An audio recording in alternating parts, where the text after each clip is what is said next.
Hello viewers, আসসালামু আলাইকুম। আপনারা সবাই কেমন আছেন? আলহামদুলিল্লাহ, আমি ভালো আছি। আজ রবিবার।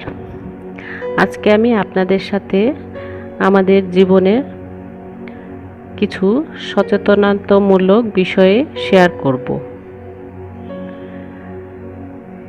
আমরা সবাই ময়লা ফেলি, সেটা বিভিন্নভাবে ফেলে থাকি।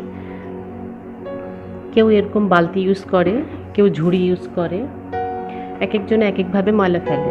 দেখা যায় আমরা যখন ঘরে কাজ করি বিভিন্ন রকম ময়লা হয়ে থাকে, সেই ময়লাগুলো আমরা ঝুড়ির মধ্যে ডাইরেক্ট ফেলে দিই। ফেলে দেওয়ার পরে ময়লা যখন নিতে আসে আমরা সেই ময়লাগুলো ঢেলে দিই, ঢেলে দিয়ে ঝুড়ি কিংবা বালতি খালি করে নিয়ে চলে আসি। এখন যারা ময়লা নিতে আসে তারা দেখা যায় যে ময়লাগুলো যখন আমরা ঝুড়ি থেকে ফেলে ঢালে দিয়ে আসি, ওরা সেই ময়লাগুলো সমান করে নেয়। সেখানে ছোট ছেলে থাকে, বড় বয়স্ক ছেলে থাকে, কারো ভাই, কারো সন্তান, কারো বাবা, বিভিন্ন রকমের লোকজন থাকে ওখানে। দেখা যায় সেই ময়লার মধ্যে নানা রকম জিনিস থাকে, সেগুলো তারা হাত দিয়ে ঠিক করতেছে। এটা মনে করেন যে দেখতে আমরা ময়লা যখন ফেলি সেটা বোঝা যায় না, কিন্তু যখন ওরা করে সেটা যদি চোখে দেখা যায় সেটা খুব খারাপ লাগে। আমার ছেলেকে যখন স্কুল থেকে আমি নিয়ে আসি তখন দেখা যায় ময়লার গাড়িগুলো আসে, সে তখন বিভিন্ন রকম ময়লা মানুষ ঢেলে দিয়ে চলে যায়। তো আমি নিজেই দেখেছি যে তারা হাত দিয়ে সেই ময়লাগুলো সমান করে দিচ্ছে, সমান করে তুলতেছে। হয়তো দেখা যায় তার মধ্যে অনেক কিছু আছে, যেমন আমার চোখের সামনে একদিন একটা ছেলে একটা বাচ্চার ডাইপার তুললো, বেবি ডাইপারগুলো তুলে সে হাত দিয়ে এমন করে রাখতেছে যে তার খুবই খারাপ লাগতেছে, কিন্তু তার এটা কাজ, তাকে করতেই হচ্ছে। তারপরে একটা ছেলের হাতটা কেটে গেল, ওখানে বিভিন্ন হয়তো গ্লাস কিছু ছিল যেটা ভাঙ্গা কাচের, সেটা দিয়ে তার হাতটা কেটে গেছে। সেটা আমি দেখেছি, দেখে আমার এটা খুব খারাপ লাগলো। তো আমরা যদি একটু সচেতন হই, দেখা যায় এই জিনিসটা থেকে, মানে এটা কিছুই না কিন্তু তারপরও অনেক বড় একটা ব্যাপার।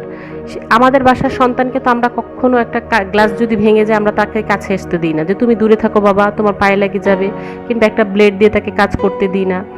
কিন্তু সেই বাচ্চাটা যে কাজ করতেছে সেটাও তো তার কারো সন্তান, তার যে হাতটা কেটে গেল সে কত বড় একটা বিপদের সম্মুখীন হলো।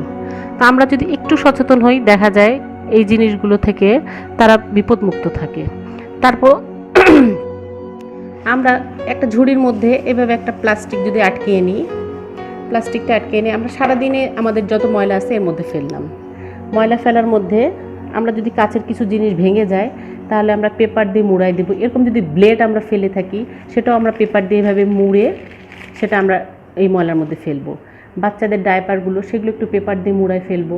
তারপরে মেয়েদের কিছু পার্সোনাল জিনিস থাকে, সেই জিনিসগুলো যদি আমরা পেপার দিয়ে মুড়াই ফেলি, কাচের গ্লাস, প্লেট, বোতল, শিশি, আমাদের বিভিন্ন জিনিস কাজ করতে গিয়ে আমাদের ভেঙে যায়, সেই জিনিসগুলো যদি আমরা একটু পেপার দিয়ে মুড়িয়ে এভাবে এর মধ্যে ফেলে দিয়ে সেই জিনিসটা যদি আমরা ময়লার আলাকে দিয়ে দিই, তারাও কিন্তু প্লাস্টিকটা ধরেই ময়লাটা আপনার গাড়ির মধ্যে নিবে। তাহলে দেখা যায় যে এভাবে ঢেলে না দিয়ে এভাবে একটু প্লাস্টিকের মধ্যে আমরা যদি একটু কষ্ট করে প্লাস্টিকের মধ্যে করে দিয়ে দিই, দেখা যাবে যে একটা বিপদ থেকে সে মুক্ত পেল। কি একটা নোংরা জিনিস সে হাত দিয়ে ধরলো না, সেই জিনিসটা থেকে মনে করেন যে দেখতেও তো জিনিসটা খুব খারাপ দেখায়, সেটা থেকে মনে করেন যে ওই বাচ্চাটা কিংবা একটা বয়স্ক লোক সেই জিনিসগুলো হাত দিয়ে ধরলো না, মানে তাদের খারাপ লাগলো না। আমরা যদি একটু সচেতন হই, আর আমার মনে হয় আমার ভিউয়ার্সরা যারা আমার এই ভিডিওটা দেখছেন 10 জনও যদি দেখে থাকেন তাহলে আমি মনে করি সেই 10 জন আর 10 জনকে বলবেন, সেই আর 10 জন আর 20 জনকে বলবেন। এভাবেই এই কাজটা একটু নিজেরাই যদি ঘরের মধ্যে সবাই সচেতন হন তাহলে মনে করেন যে আমরা বিভিন্ন রকম লজ্জা থেকে কিংবা বিপদ থেকে ওদেরকে রক্ষা করতে পারি। আমরা সিঙ্কে কাজ করার পরে দেখা যায় অনেক সময় সিঙ্কের পাইপটা জাম হয়ে বেসিন সিঙ্ক থেকে পানি যেতে চায় না, তখন বেকিং সোডা, বেকিং পাউডার না, বেকিং সোডা একটু নিয়ে সিঙ্কের মুখে দিব আর একটু লবণ দিব, সিঙ্কের মুখে একটু লবণ দিব। দেওয়ার পরে আমরা গরম পানি এর মধ্যে ঢেলে দেব। গরম পানি ঢেলে দিলে দেখা যাবে সিঙ্কের পাইপটা একদম ক্লিয়ার হয়ে গেছে। যদিও কিছু ময়লা থাকে, বিশেষ করে এটা রাতের বেলা করলে ভালো হয়। যদি কিছু ময়লা টয়লা থাকে একদম ওই ময়লাটা সহ পানিটা বেরিয়ে যাবে।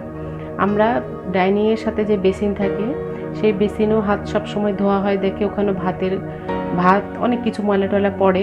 সেই বেসিনটাও কিন্তু ওইভাবে রাত্রেবেলা যদি আমরা একটু বেকিং সোডা লবণ দিয়ে গরম পানি ঢেলে দিই তাহলে ওই বেসিনের পাইপটাও ক্লিয়ার হয়ে যাবে।